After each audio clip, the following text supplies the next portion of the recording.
ओम नमो भगवते वासुदेव। ओम अज्ञानतिमरान्धस्य ज्ञानाञ्जनशलाकया चक्षुर्मिलितं येन तस्मै श्रीगुरवे नमः। ओम विष्णुपादाय कृष्णप्रेष्ठाय भूतले श्रीमते भक्तिवेदान्तस्वामिनिति नामिने नमस्ते सारस्वती देवे गौरवाणी प्रचारिणे निर्विशेषशून्यवादी पाश्चात्यदेशतारिणे हे श्रीकृष्ण चैतन्य प्रभु नित्यानंद श्री अद्वैत गदाधर शिवासादि गौरभक्तवृंद हरे Krishna Krishna Krishna Hare Hare Hare Ram Ram Ram Hare Hare. Okay, chapter 24, teachings of Queen Kunti. We have only 2 more chapters. We'll be finishing this book. Cutting off ties of affection. अथ विश्वेश विश्वात्मन् विश्वमूर्ते स्वकेषु मे स्नेहपाशम् imam chindi dridam pandushu vrishnishu. O Lord of the universe, soul of the universe, O personality of the form of the universe. Please, therefore, sever my tie of affection for my kinsmen, the Pandavas and the Vrishnis. Sneha Pasham Chindi. Chindi means sever, cut. Dridham. Dridham. Very strong bond. Strong affection. Strong. Dridham Sneha Pasham. The bond, the tie of affection for our kinsmen is very strong. Kunti Maharani is playing. Please sever. Please cut it off.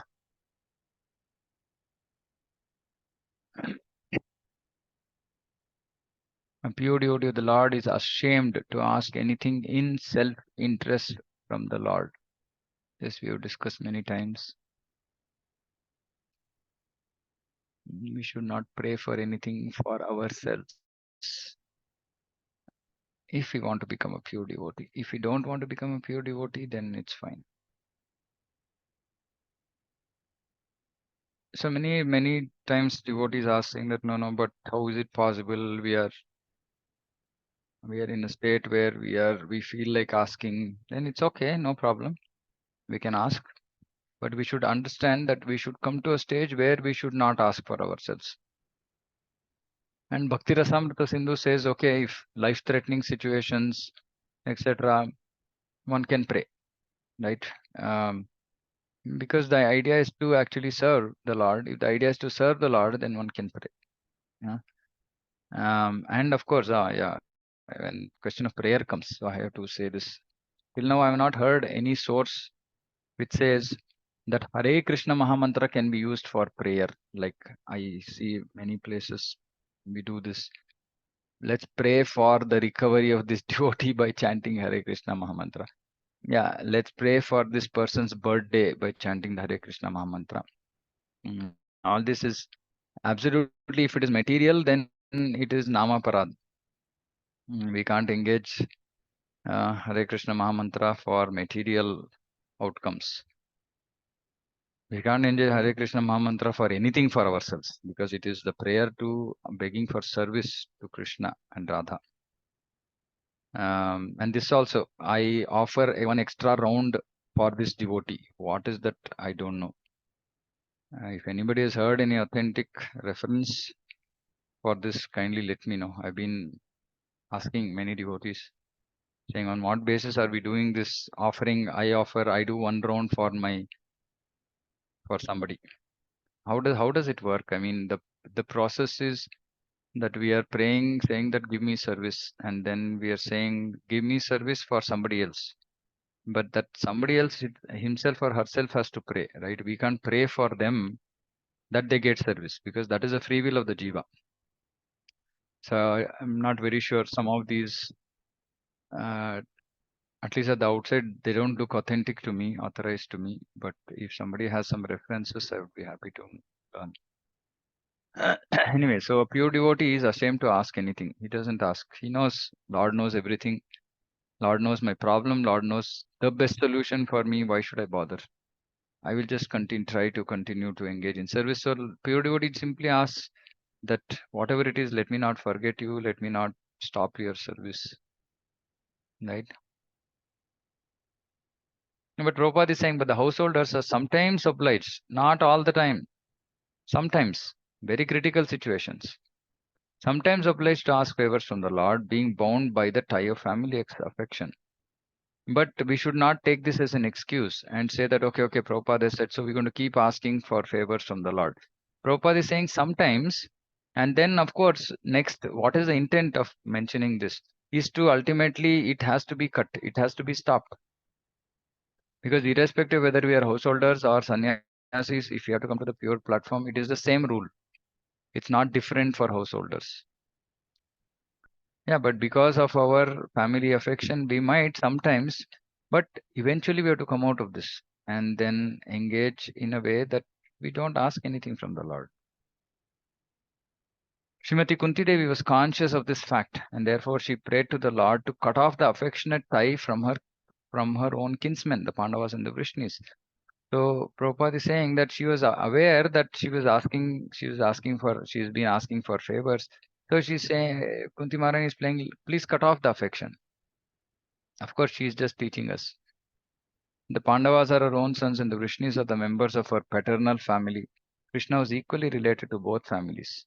Both families required the Lord's help because both were dependent devotees of the Lord. See, they were super capable, extremely intelligent, extremely skilled, great warriors, but they still were dependent devotees. Always we should be dependent devotees. We should not become independent.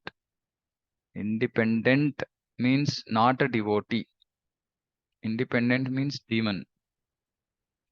Srimati Kunti Devi wished Sri Krishna to remain with her sons, the Pandavas, but by his doing so, her paternal house would be bereft of the benefit. So, Kunti is saying, please be with us. Then she's thinking, oh, if I say, please be with us, then Vrishnis will be bereft of Krishna's presence. So she is troubled. All these partialities trouble the mind of Kunti, and therefore she desired to cut off the affectionate tie. So she is showing us the path, saying that, we might also be stuck like this in partialities, etc. But we should pray that this affectionate tie gets cut off. Uh, so few devotees actually pray for other devotees. Like, for example, if say there's some devotee in our house, somebody in our house who has some problem, we will keep praying all the time for their welfare. But if there are so many devotees who are in trouble, but we don't look at them similarly, we just say we become so practical at the time. We say, oh, it's their karma phala. What about the suffering or troubles that our family members are having? That's not karma phala, is it? If that is karma phala, and for that we are praying, similar karma phala other devotees are experiencing and struggling. Why can't we pray for them? Self-centeredness, selfishness. This has to be given up. If we don't give this, then we cannot enter the kingdom of God. We cannot enter Krishna's kingdom. Pandita Samadarshinaha. We have to see everybody equally. If we don't do that, we are not qualified to enter Goloka. Simple. If you have family ties, Krishna will say, okay, you have family ties, come. You have so much of affection, come back. Enjoy with them. No, no, Krishna, I want you only. Okay, then cut off those ties. Because either you can be affectionate to them or to me. You can't do both. Of course, you can be affectionate to devotees, thinking of them as belonging to Krishna. And the same mood has to be there with our family members also. If they are not devotees, we should have the thought process that they are jivas struggling in this material world and somehow pray to Krishna for mercy. And similarly, we should pray for some stranger on the road also.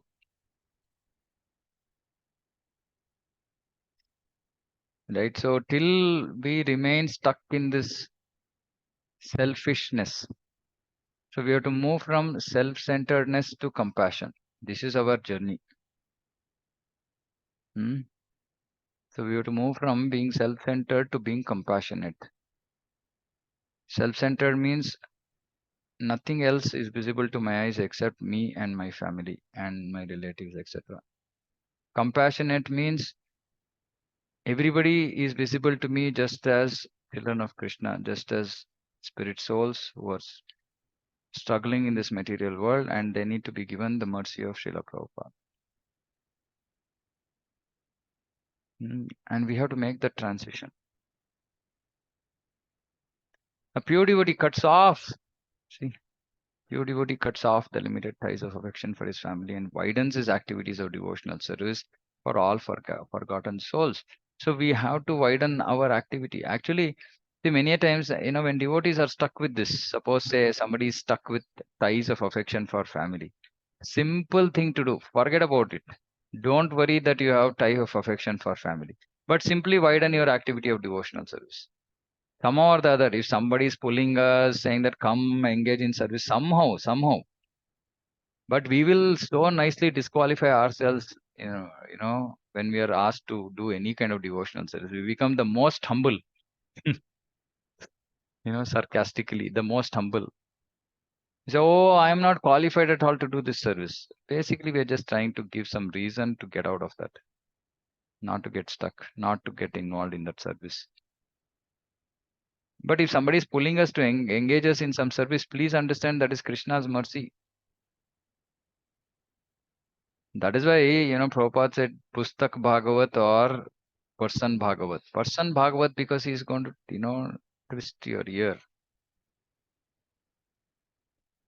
So when devotees are calling us to engage us in service, we should oblige without giving reasons. Actually, I shouldn't say stupid reasons because all reasons are stupid. So we should widen our activities. If we widen our activities of devotional service, naturally the limited ties will get cut off. Naturally. So simply we have to just say, okay, let me go, let me serve, devotees, let me serve the mission of our acharyas. That's all. That's why we are just requesting everybody saying that don't sit at home. Don't keep saying my family, my family, my family. My family is there full year and will go on eternally if we want. But book distribution, though it has to go eternally, we are trying to do at least once in a year. Really, it's such a fallen state, just imagine. We are doing book distribution 30 days in 360 days. And this is the mission of Srila Prabhupada.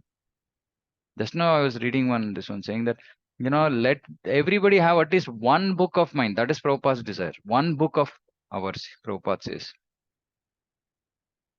Even if 1% become devotees, the world will change, he's saying. 1%. Right? So out of 100 people, we think that we can't reach out to 10 people. I mean, yeah, if we are sitting at home, then yeah, it's not going to be possible. How are we going to reach? People are not going to come to us. Right? But whenever we ask people, devotees, saying that please come and participate in book distribution, they'll say, I'm busy. I have some personal work. I say, what personal work? If Prabhupada was bothered about his personal work, we wouldn't have been here today. We wouldn't be here, right? We would be rotting in 24 hours doing our personal work. Prabhupada so mercifully has given us this. Now we don't have the gratitude to go and give it back at least once in 1 month in a year. At least what is 1 month? Nobody's going to go every 30 days, right? So maybe at least 2 to 3 days in a week. Okay, can't do weekdays. Okay, fine. Do weekend. At least go 2 times in the weekend. I mean, I don't know. I've been trying so hard to tell people the importance of book distribution, but people don't seem to be wanting to put it on their ears only. There are few very sincere devotees. I mean, I really pray for this real spiritual, very quick progress. Some of them are so surrendered. They just want to do, yes, Prabhupada is going to be happy. Acharyas are going to be happy. Guru is going to be happy. Okay, I'll go. There are others who are just reading those messages and just deaf ears, just not interested at all, just not bothered. Like it's not for me. Actually, this we can consider as the first Guru Ravagya because all Maharaj, Prabhupada is our Shiksha Guru, and he wants us to do this, and we are not doing it. How are we going to make progress? The typical example is the band of six Goswamis who followed the path of Lord Chaitanya. All of them belong to the most enlightened and cultured, rich families of the higher caste. But for the benefit of mass of population, they left their comfortable homes and became mendicants. Of course, not everybody can become mendicants, but at least let us leave the comfort of our homes at least for some time. Let us try to benefit the mass of the population at least for some days in a year. To cut off all family affection means to broaden the field of activities. Without doing this, no one can be qualified as a Brahmana, as a king, a public leader, or a devotee of the Lord. See, Prabhupada is saying they are all natural leaders: Brahmana, king, public leader, or even a devotee. We cannot be a devotee without doing this, meaning without broadening the field of our activities. Prabhupada is clearly saying we cannot even be called a devotee of the Lord, because a devotee works for Krishna, not for himself. The person who got it as an ideal king showed this by example. Sri Ramachandra cut off the tie of affection for his beloved wife to manifest the qualities of an ideal king. Such personalities as a Brahmana, a devotee, a king, or a public leader must be very broad minded in discharging their respective duties, meaning they should not be self centered. Srimati Kunti Devi was conscious of this fact, and being weak, she prayed to be free from such bondage of family affection. See, त्यक्त्वा हृदय दौर्बल्यम, हृदय दौर्बल्यम, weakness of heart.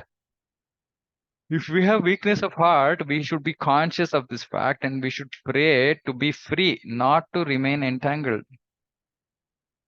All of us have our own weaknesses. And this is one of the main reasons why we end up in anarthas, because of weakness of heart. But yeah, we understand I don't have the strength to overcome this weakness, but Krishna can pull me out. He can, because he is the all powerful. But I have to pray for it. I have to beg for it. But since we don't want to really come out of our weakness of heart, because for us, that is actually sense gratification. That is happiness. Remaining entangled is happiness for us. We don't pray. We don't pray to come out of that. Because if we pray, there is no way we are going to remain stuck. Because we are praying to not some ordinary soul, not some ordinary person. We are praying to the Supreme Lord. See, here, Prabhupada is answering this.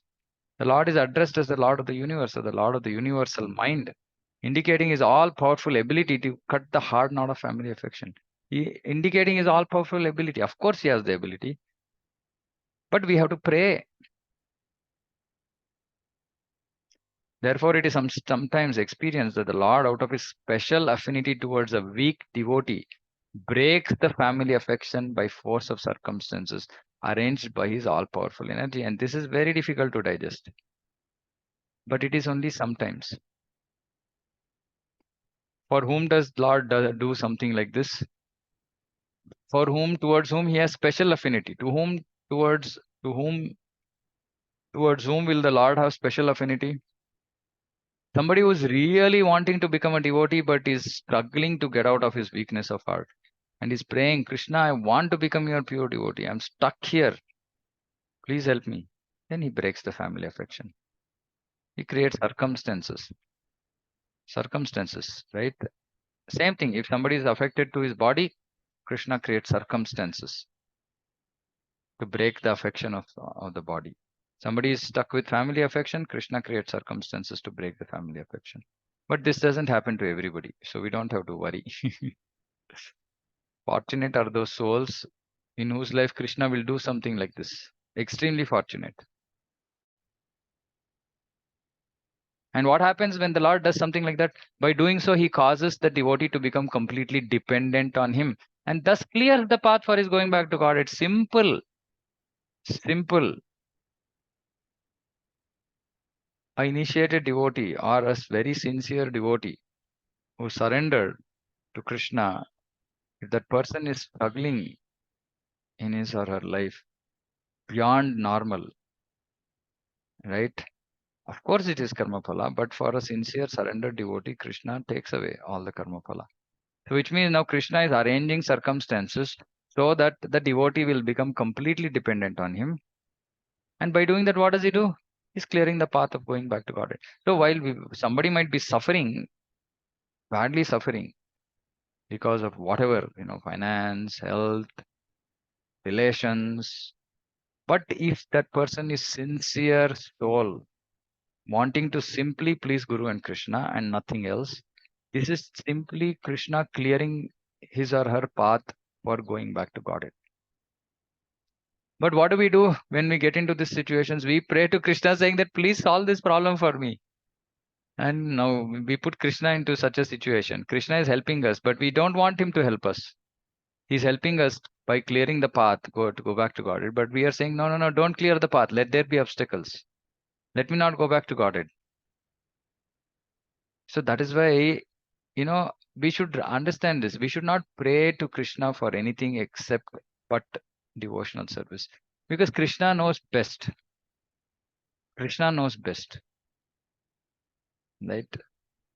So this is very important, powerful statements. Krishna is clearing the path for the devotees going back to Godhead.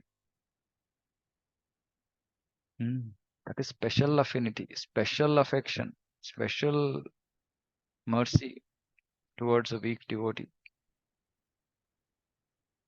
So nice. Kunti was the daughter of the Vrishni family and the wife and mother of the Pandava family. Generally, woman has affection for both her father's family and husband's family. And therefore, Kunti prays to Krishna, I am a woman and women are generally attached to their families. So kindly cut off my attachment so that I may be thoroughly attached to you. See, specifically, this is teaching us. Kunti Maharani is teaching us. Of course, here it's not like, okay, men should think, okay, I'm a man. So anybody, women are attached to families, men are attached to business, men are attached to paisa, men are attached to position, men are attached to assets. Same thing, cut off attachment, cut off attachment. And Kunti Maharani is saying, without you, both families are zero. Prabhupada said. Both families are zero. I'm falsely attached to these families. I'm falsely attached to this money. I'm falsely attached to my business. I'm falsely attached to my assets. I'm falsely attached to this body. I'm falsely attached to these families. But my real purpose in life is to be attached to you. This is bhakti. This Kunti Maharani knew. Of course, she's a pure devotee. She's just simply teaching us. So if we are attached, if we are falsely attached to family, how can we be really attached to Krishna? Not possible. It's not possible. There can be only one object of attachment, one object of attraction for us. Either it can be our family, or our business, or our money, or our assets, or our society, or it can be Krishna. There is only one. There's only place for one. Either that can be Krishna or it can be all these other useless, worthless things, which are all temporary, which are going to get destroyed with this body, for which we are so foolishly attached. Literally, I mean, including this body. What is the use of this body if we don't use it in Krishna's service? It's better if that body perishes, right? Because it's only going to give us more misery, because we end up doing things which are going to give us suffering. So we should understand, see, these statements can really change our lives if we take them seriously. If we want to take them seriously, it will change our life.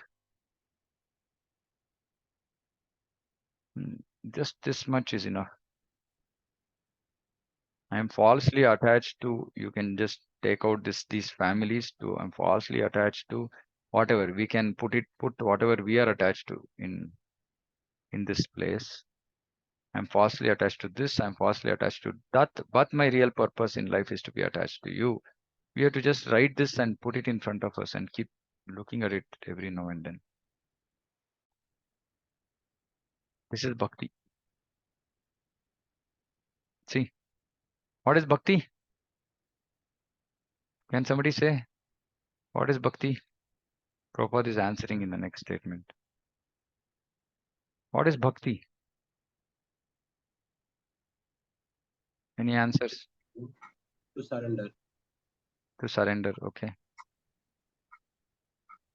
Yeah, what is Free from bhakti? any material desires, being freed from all the material desires. Okay. What else?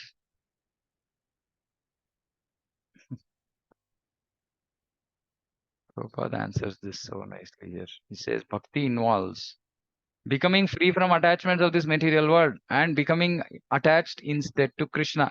So if we think that bhakti means Navavida Bhakti, Shavanam, Kirtanam, Vishnu, yes, but if we are not doing it like this, becoming free from attachment of this material world, becoming attached instead of to Krishna, then it's not bhakti.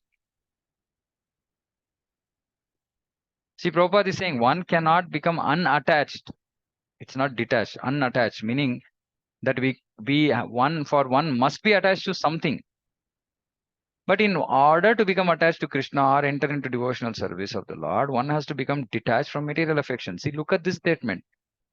In order to become attached to Krishna, or what does or signify? Or signifies another way of putting the same thing.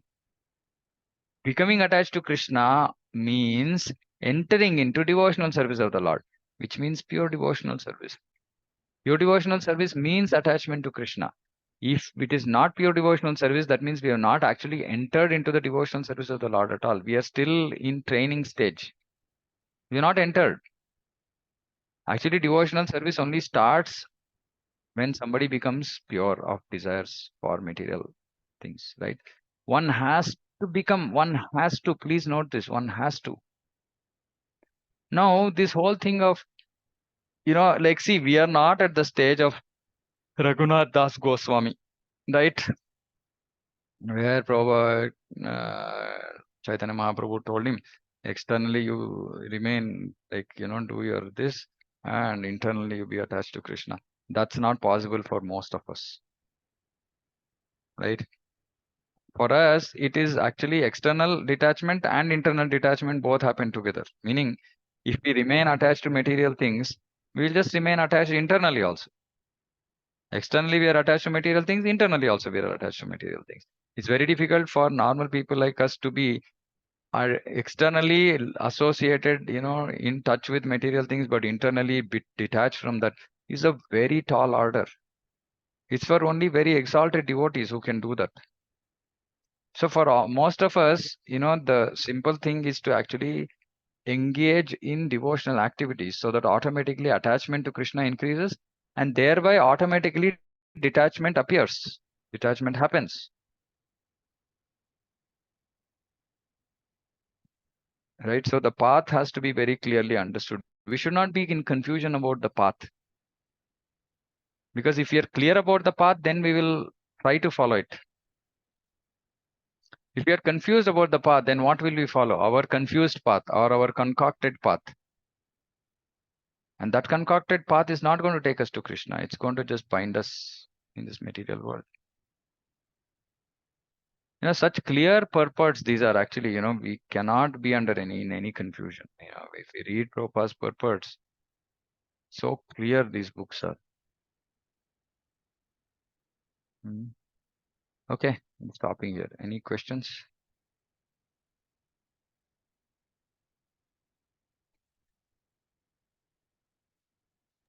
Hare Krishna, Prabhu. Yeah. Prabhu, you told about chanting extra rounds for others. Mm. So when we want someone to come into devotional life, like for example, our parents. So in that case also, aren't we supposed to chant extra rounds? Pray. Just pray. Thank Just you, pray. I mean, unless that's what I'm saying. I'm not very sure, but I've not heard anywhere that Hare Krishna Mahamantra can be like used like that. Right? Because Hare Krishna Mahamantra all the time, Prabhupada only gave only one meaning to that Hare Krishna Mahamantra, right? Which is to beg for service. Right? So if you want somebody else to come into devotional service, pray every day. Pray to Krishna, pray to Chaitanya Mahaprabhu, pray to Nityanand Prabhu, pray to Radharani, pray. right? But when we are doing, because see, the problem is technically maybe it might be okay. I don't know. I don't want to speculate on this because I've not read about this, right? Because Hare Krishna Mahamantra is also thought of as a prayer, but the problem will be that people will start using Hare Krishna Mahamantra for, like other things also. Then they'll say, okay, I want this person to come to bhakti, so I'm praying. I want this person's material life to be okay, so I'll pray using Hare Krishna Mahamantra. See, because our desire only is not pure devotional service. Now, if you use Hare Krishna Mahamantra to pray for something, we might already be doing something which is not right. So it's safe.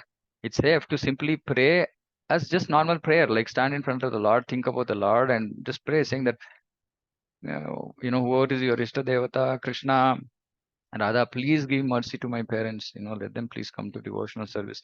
And then we should do something practical about it as well, And but I am not heard. I'm repeating this. If somebody has heard reference, please share with me. If you have heard any reference or any senior devotee saying that Hare Krishna Mahamantra can be used for something like this, like if whether we can chant for somebody else, etc., just let me know. I'm also wanting to get educated on this, but I'm not been able to get any reference.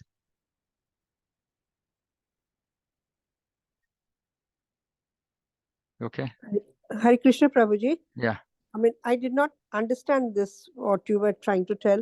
See, because in ISKCON, like anybody's falling sick or anybody's the surgery, just put on the group, please do one round of No, we chanting. should not. That's what I'm saying. So that's who is putting, whether they know that it can be put, whether it's actually authentic, who said that we can do something like this, because I've not seen or heard Prabhupada doing this, right? So even the yagnas, we are saying, like even for oh yeah, and all was, see, Prabhupada, when he was establishing Vrindavan temple only, he said, this yagna has to be done just to satisfy these local brahmanas, otherwise they're going to be upset. Right? He said, let them do whatever they want, just chant Hare Krishna. And then, the Prabhupada parallelly made people to do kirtan. See, some yagyas are required, right? Some yagyas are required, but which are mostly part of samskaras.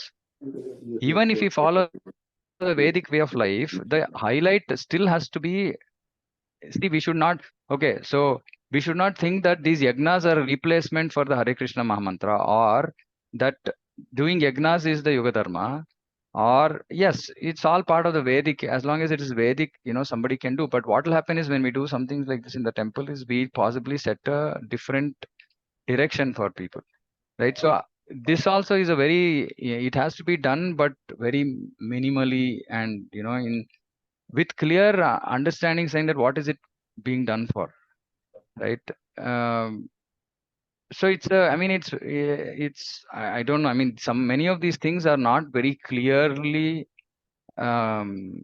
mentioned, like what or how much, right? So everybody will have to draw their own lines, because what yagna and other things will do is make people, of course, some people will think, okay, they are Vedic, but some people might think that this is what is bhakti. Just keep doing these yagnas and ask for, benedictions, which is what people have been doing all along, right? Now, what difference will ISKCON make by doing this?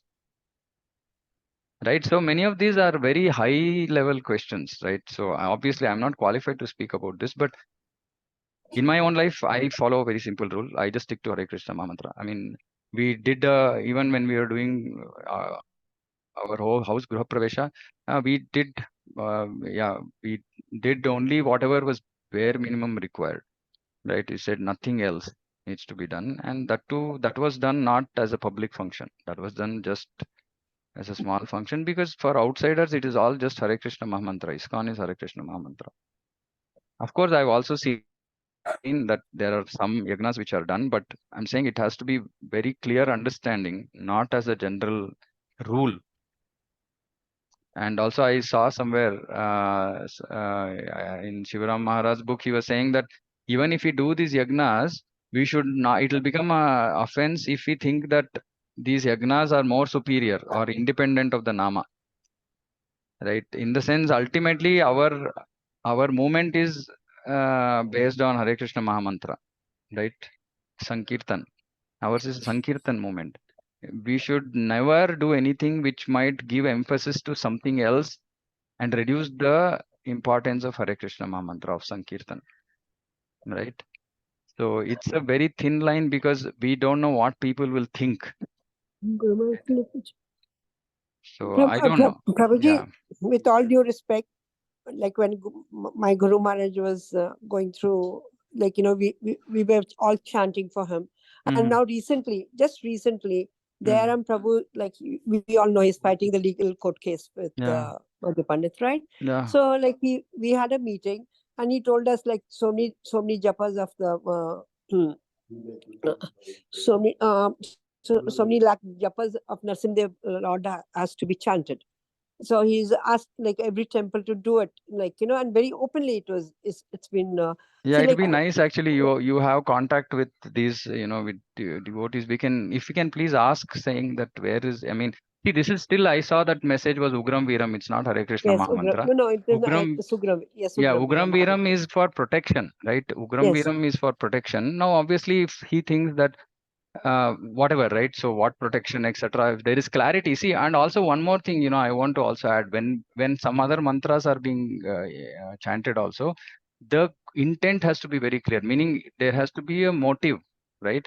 So if somebody is wanting to do this and this is authentic, they should still say, okay, if you are chanting this for this purpose, the purpose has to be stated, right? Pray for this, right? Now, for example, like, if you are chanting Ugram Viram for somebody's protection, now, what is it? Protection of the body, protection of bhakti, protection of what? I mean, and that intent has to be also specified because, see, when we are asking mass people to chant, see, every mantra can be chanted for different purposes, right? The meaning of Ugram Viram is saying that, we are praying to Narsimhadev for protection. But what exactly, what protection? That's the prayer. So anyway, my sincere request to Mataji is because you have you have contact with all these all senior devotees. If you can please ask for more clarity on this, right? It will actually help because and maybe there's a way to do it even if it is done. And we can learn if this is how it has to be done, for what purposes, and what is the motive, and of course, and specifically with Hare Krishna Mahamantra. Maybe other mantras are like many people do this Narsimha Kavacha, but it's not a pure devotional service mantra at all, Narsimha Kavacha, right? Because it's asking for so many material benedictions, that whole thing, right? And it just says Prahladam, but it's a big question mark. Why would Prahlad Maharaj ask? He was a pure devotee. Why did he ask for so many material benedictions? So again, question mark. Where did this come from? Who originated it? Is somebody saying that it is from Brahmanda Puran, but yeah, questionable, right? Again, Narsimha Kavacha is not considered as a mantra or a prayer for pure devotion. It is for those who are at a lower platform, they can chant, right? But now we cannot promote that as ISKCON saying that, please chant Narsimha Kavacha Stotra, right? Because that is not process of pure devotional service. So many of these things have very, they might mean they might, we might be propagating something else, right? Apart from pure devotional service. So it has to be very carefully done so that it is not misunderstood. And generally people misunderstand, right? Any prayer, I can pray for whatever I want and it will remain on the platform of mixed devotion. So yeah, so we can maybe get more guidance saying that if this has to be chanted and with what is the actually underlying prayer, and if this is authentic, I'll be very, very happy to get this guidance. Now, like Prabhu is a very senior devotee, a god brother of mine. Like he's a CA. So he was telling us how he came into Krishna consciousness. He says the devotee who brought him into it, he said, "Oh, you're like," he said he was very tense and like he had the CA. He said, "Ek mala Hare Krishna karo, dekho aap pass ho jayega." So and fortunately, like he got through in the first attempt. He said, that was the seed for him. Of course, over the years you come to know, like, but then we do this to so many, like at home there's any problem, acha Hare Krishna chant kar lo, ek mala kar lo, ek mala kar lo. I mean, that's the common thing we do, like whether it's a prayer or it's just to get them into chanting, or like I mean, because I mean what you said in the beginning, I mean, I'm a little not, I'm not able to See, Hare Krishna consume. Mantra is actually to bring people to Krishna consciousness, right? See, if it is Yes, directly Prabhu. connected to Krishna consciousness, it can be used. There is no problem with that, right? Because obviously, underlying question is saying that please give me service, but I'm saying that that is a personal question, right? Like I am asking for service. So when Yes. you tell somebody else saying that okay, you please chant, which is good, right? Which is what we have to tell, right? Yare dekho tare kaho Krishna upadesh, please chant Hare Krishna, right? Whatever be the reason, please chant Hare Krishna, but let that person chant. But I'm saying that is not that cannot become like a so we cannot promote Hare Krishna Mahamantra as say do this for some ultimate this one without connecting it to Krishna, right? So, or if for somebody's welfare, for example, like recovery, all this we should not be doing. We should not be doing for recovery or for something else, right? Which is not connected to Krishna, which is not connected to Krishna.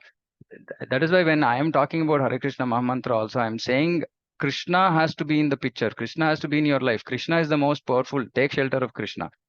This is fine, right? Because it is bringing people to Krishna consciousness.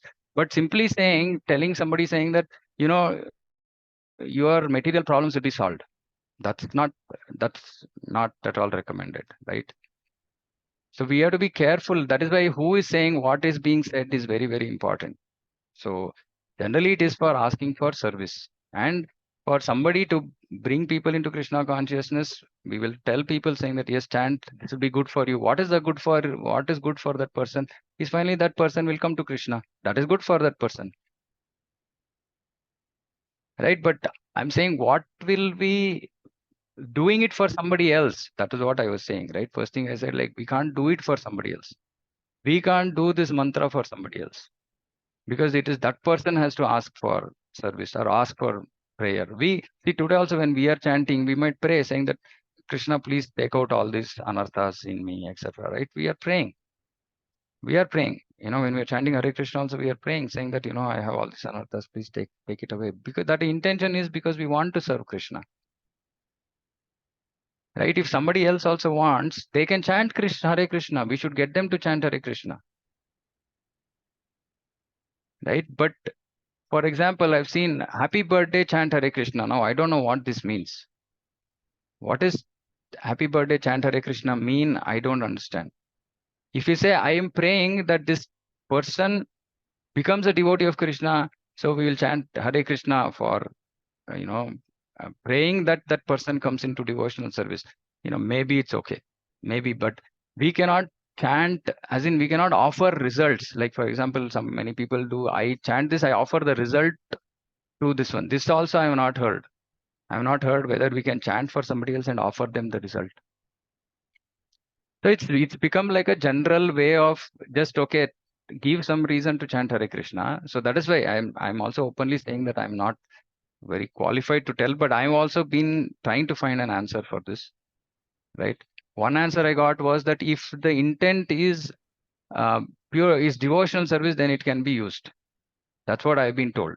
One source, but I'm still not completely clear, right? That Prabhuji, just in relevance to this, Mhm. like in Ramayana, you have Bharata when he shoots at when Hanumanji is carrying the Sanjeevani Bhutni, he shoots at him and he falls down. That time Bharat says, if I've done anything good in my life, any good karma, let all the phal go to him and let him come back to Yeah, life. that is Isn't punya. That is punya. Punya we can. Yeah, punya we can. So for example, when somebody dies, actually there is one process in that 12 days, whatever process that they do. I can't recollect what is it called, where all people who attend that day, that program, actually they tell that I am offering my punya to this jiva. Yeah, Ekadashi they do. Yeah. The number of So you can Ekadashi. offer punya. We can offer punya. That is very different. And Okay. I'm only basically talking about the use of Hare Krishna Mahamantra for praying for anything apart from devotional service. Okay. Number one, So, whether it is authentic to say I will do some japa for somebody else and give the results, is something like that even possible? So these are my two questions. Yeah, I Rohini mean, Mataji. like it's, I mean, don't make it a karam kanda. Like, is it like Yeah. exactly that? See, One like is karma kanda, thinking that I can chant this mantra and get anything I want. Yeah. Right? Now, where will it go? If we start with just making, actually, that's a good point, Mataji. You meant, see, if we just start with saying that, this is this person's birthday, chant Hare Krishna, then what is the message we are passing? Maybe we are saying, for anything you want, chant Hare Krishna. Right? Maybe that's the message which is being passed, which will then become like karma kanda, and which is an offense, which is one of the nama aparadas, right? Is to consider Hare Krishna Maha Mantra just like any other mantra of fruity result. Yeah, Rohini Mataji? Hare Krishna, Prabhu. Yeah. Two things, Prabhu, I wanted to share, but I'm not sure whether it is right or wrong. So chanting Hare Krishna in birthdays, like at least people get to hear about the mantra, right? Yeah, we don't have to give a reason for it. The point I'm making is we should chant everywhere. I mean, we should chant everywhere. That is Sankirtan, right? Right. Yeah, we get people together in a birthday party, in a marriage, we'll chant Hare Krishna Maha Mantra. Absolutely, right? But why? The reason, that's what the point I'm making is the reason. Reason, when the people hear the sound, like at least it will Correct. So we should not give a reason. We should not give a reason. We should not give a reason and simply chant Hare Krishna Maha Mantra. Yes, everybody will chant, which is good. Okay. And then chanting and giving the results to the others. I'm not sure, but I saw in the Abhaycharan serial, Prabhupada as Bhaktisiddhanta Saraswati Maharaj chanted when the ghost was around him, and he chanted and let the ghost hear, and then the ghost became delivered from that. So No, that is the power of the mantra. No, that was not Bhakti Siddhanta Saraswati Thakur. It was Bhakti Vinod Thakur. Bhakti Vinod Thakur chanted. He went to he was in a haunted place, and then many people. Okay, which is this? This one I saw in the Abhaycharan serial. I think Bhaktisiddhanta Saraswati Maharaj. No, that's what. See, if they have chanted, it is to show the power of Nama, saying that, when Nama is there, nothing can come near us.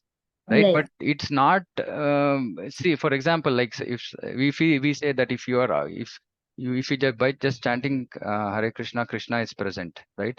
So to show that actually that power, acharyas might have done something, right? Even today we say if somebody is, you are feeling very frightened, just chant Narsimha mantra, right?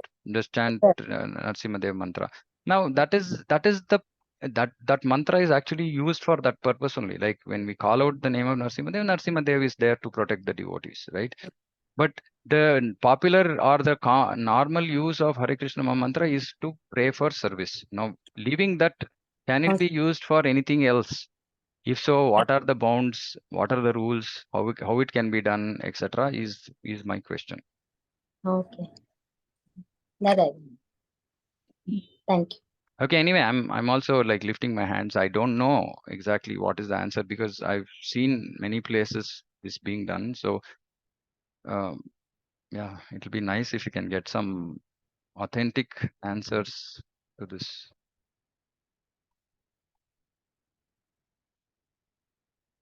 Okay. Thank you very much for your time. Vancha kalpatarubhyascha kripa sindhubhyacha paritana bhavanebhyo vaishnavebhyo namo namo ananta koti vaishnava dikhi jai jagadguru Shri Prabhupada. Hare Krishna. Hare Krishna, Prabhuji. Hare Krishna. Dandavat.